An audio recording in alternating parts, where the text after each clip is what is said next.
Clash of empires. इस कहानी की शुरुआत आज से 12,000 साल पहले होती है, जहां पर हमें इंडोनेशिया का फ्लोरेस आइलैंड दिखाया जाता है, जो कि पूरी दुनिया से अलग है क्योंकि यहाँ पर जो लोग रहते हैं उन्हें हॉबिट्स कहा जाता है, जो आम इंसानों से कद काठी में बहुत छोटे होते हैं। ये लोग बहुत ही शांति प्रिय होते हैं और जब कुछ हॉबिट्स अपने गांव से कुछ दूर खेल रहे होते हैं, काम कर रहे होते हैं, तभी इनके ऊपर कुछ लोग हमला कर देते हैं जिन्हें जावास कहा जाता है। ये लोग बहुत ही खतरनाक होते हैं, इनके पास बड़े बड़े जानवर हैं, इनके पास ड्रैगन्स हैं। अब यहीं से एक लड़का अपने गांव तक पहुंच जाता है, जो अपने पिता को, जो इस गांव के सरदार यानी कि मुखिया भी हैं, जिनका नाम सैम है, उन्हें बताता है कि जल्दी यहाँ पर जावास आने वाले हैं। और तभी ये देखते हैं कि बहुत सारे ड्रैगन्स इनके गांव की तरफ आ रहे हैं। सभी हॉबिट्स अपनी जान बचाने के लिए यहाँ से भागते हैं। जावा यहाँ पहुंचकर इनके पूरे गांव को जला देते हैं और जब सैम अपने परिवार को लेकर भाग रहा होता है, तभी जावास का लीडर उनके सामने आ जाता है। सैम के बेटे को उसे देखकर बहुत गुस्सा आता है क्योंकि उसने उनके बहुत सारे लोगों को मारा होता है। इसीलिए वो एक पत्थर उठाता है और उसके ड्रैगन पर हमला करता है। पत्थर ड्रैगन की आंख पर लगता है, जिससे जावास के सरदार को बहुत गुस्सा आता है। इसीलिए सैम की पत्नी को अपने साथ अपने ड्रैगन के पंजों में फंसाकर यहाँ से उड़ाकर ले जाता है। और जब वो हवा में होता है तो सैम की पत्नी निशानी के तौर पर रास्ते में कुछ पत्थर फेंकती है ताकि इन पत्थरों के सहारे सैम उस तक पहुंच जाए। उसे पता होता है कि सैम उसे ढूंढने जरूर आएगा और अब सैम अपने दोनों बच्चों के साथ मिलकर अपनी पत्नी को ढूंढने के लिए जंगल की तरफ निकल पड़ता है। और तभी उसे रास्ते में एक पत्थर दिखता है। इस पत्थर को देखकर सैम समझ जाता है कि ये पत्थर उसी की पत्नी ने यहाँ पर फेंका है। और जब वो आगे जाते हैं तो एक एक करके उन्हें यहाँ पर 7 अलग अलग पत्थर मिलते हैं जो कि सैम की पत्नी ने फेंके थे। और अब सैम को पूरा आइडिया हो चुका है कि जावाज उसकी पत्नी को और उसके गांव के बाकी हॉबिट्स को किस तरफ ले गए हैं। वहीं उन जावाज को दिखाया जाता है जो सैम की पत्नी को और बाकी हॉबिट्स को चट्टानों के बीच में एक जगह ले जाते हैं जहां पर ये जावाज रहते हैं। दरअसल बहुत जल्दी इनका एक बहुत बड़ा फेस्टिवल आने वाला है और इस फेस्टिवल के दिन ये इन हॉबिट्स को खाने के तौर पर इस्तेमाल करेंगे, यानी कि इन सब को अब बहुत जल्दी मार दिया जाएगा। वहीं सैम को जंगल में दिखाया जाता है जो अपने बच्चों के साथ सबसे पहले उन लोगों के कबीले में जाता है जो कि नॉर्मल इंसान है, जिनकी कद काठी बड़ी है। यहाँ पर वो 3 आदमियों को देखता है जिसमें एक का नाम पैंथर होता है। ये एक बहुत बड़े जानवर का शिकार कर रहे होते हैं। सैम अपने बच्चों के साथ वहीं झाड़ियों के पीछे छुप जाता है और देखता है कि पैंथर किस तरह से अपने लोगों के साथ उस जानवर का शिकार कर रहा है। लेकिन वो जानवर बहुत शक्तिशाली होता है। वो पैंथर के आदमियों पर बहुत बुरी तरह से हमला कर देता है, साथ ही वो पैंथर को भी गिरा देता है। और इससे पहले कि वो पैंथर को मारता, यहाँ पर सैम बाहर आ जाता है और उसके पास जो पत्थर होता है जो उसकी पत्नी ने ऊपर से नीचे गिराया था, जो कि एक चमकीला पत्थर है। सैम उस चमकीले पत्थर से सूरज की रोशनी का रिफ्लेक्शन उस विशाल जानवर की आंखों में डालता है, जिससे उस जानवर को दिखना बंद हो जाता है। पैंथर इस मौके का फायदा उठाता है और उस जानवर को मार देता है। और अब वो सैम से पूछता है कि तुम कौन हो और यहाँ पर क्या कर रहे हो। सैम पैंथर को पूरी कहानी बताता है कि जावाज ने हमारे गांव के ऊपर हमला किया, हमारे पूरे गांव को जला दिया और साथ ही वो मेरी पत्नी को और हमारे गांव के बहुत सारे हॉबिट्स को उठाकर अपने साथ ले गए। मुझे तुम्हारी मदद की जरूरत है ताकि मैं अपनी पत्नी को और अपने दोस्तों को छुड़ाकर वापस ला सकूं। पैंथर की सैम ने जान बचाई है, इसीलिए वो उसकी मदद करना चाहता है, लेकिन सबसे पहले उसे अपने कबीले के सरदार की परमिशन लेनी होगी। इसीलिए वो सैम के और उसके बच्चों को अपने कबीले के सरदार के पास ले जाता है और बताता है कि जावाज ने इनके गांव के ऊपर हमला करके इनके पूरे गांव को जला दिया, साथ ही इनके लोगों को अपने साथ बंदी बनाकर ले गए। हमें इनकी मदद करनी चाहिए। लेकिन कबीले का सरदार साफ साफ मना कर देता है। वो कहता है कि हम जावाज के खिलाफ नहीं जा सकते, हम उनसे युद्ध नहीं चाहते। मैं तो कहता हूँ कि इनको भी यहीं पर बंदी बनाकर रख दो ताकि जावाज जब आए तो हम इन्हें उनके हवाले कर दें। हालांकि पैंथर ऐसा नहीं करना चाहता और उसे कबीले के सरदार का हुक्म मानना पड़ता है। पर जब रात हो जाती है तो पैंथर सैम के पास आता और कहता है कि मैं तुम्हारी मदद करूंगा, मैं तुम्हारे साथ अपने साथियों के साथ चलूंगा।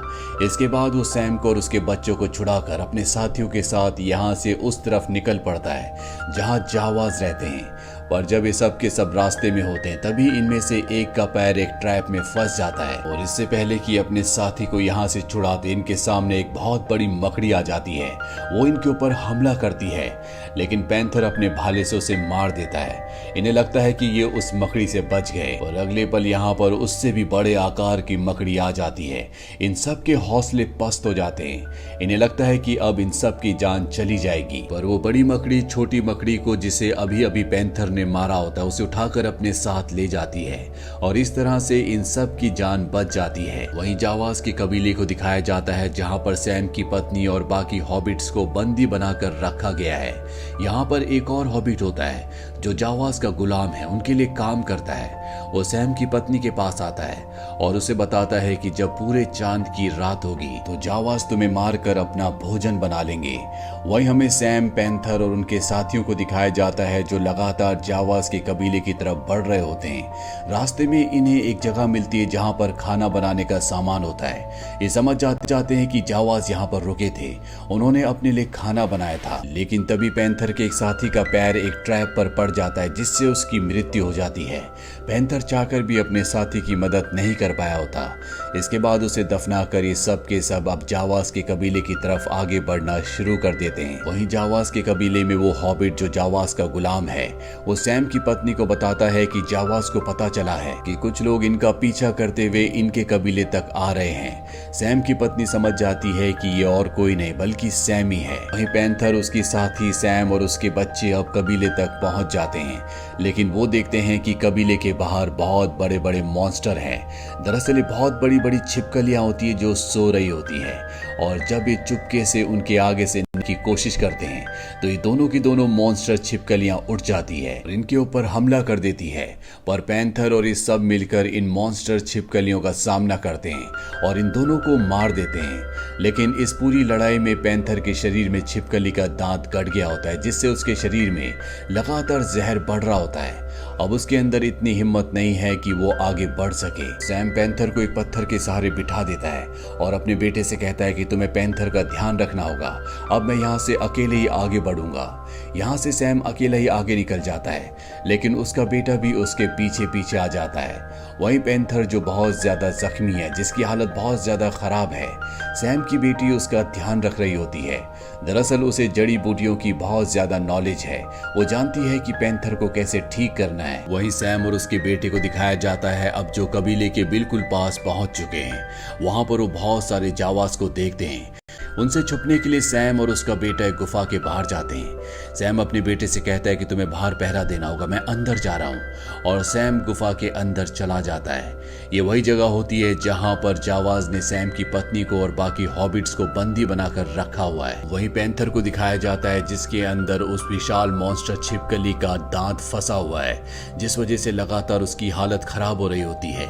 यहाँ पर पैंथर के जो साथी होते हैं वो सैम की मदद करने के लिए आगे बढ़ जाते हैं और जब वो उस गुफा के बाहर पहुंचते हैं जहां पर सैम का बेटा पहरा दे रहा होता है तो वहां पर एक जावा आ जाता है जिसे दोनों मार देते हैं और इसके बाद ये सैम के बेटे से कहते हैं कि हम गुफा के अंदर जा रहे हैं और अगर हम बहुत देर तक वापस ना आए तो तुम यहाँ से चले जाना। वहीं गुफा के अंदर सैम को दिखाया जाता है जो अपनी पत्नी को देख लेता है। वो उसे धीरे से आवाज लगाता है लेकिन वहां पर एक जावा उसकी आवाज को सुन लेता है। वो सैम को पकड़कर अपने सरदार के पास ले जाता है। दरअसल आज ही पूरे चांद की रात है और आज सभी हॉबिट्स को मार दिया जाएगा, पर सबसे पहले वो सैम को मारना चाहते हैं। पर इससे पहले कि वो सैम को मारते, यहाँ पर पैंथर आ जाता है जो कबीले के सरदार को मार देता है। पैंथर ने अपने हाथ से जहरीले दांत को निकाल दिया होता है, इसीलिए अब वो पूरी तरह से ठीक है और अब इनके बीच में और इन जावास के बीच में एक घमासान लड़ाई शुरू हो जाती है।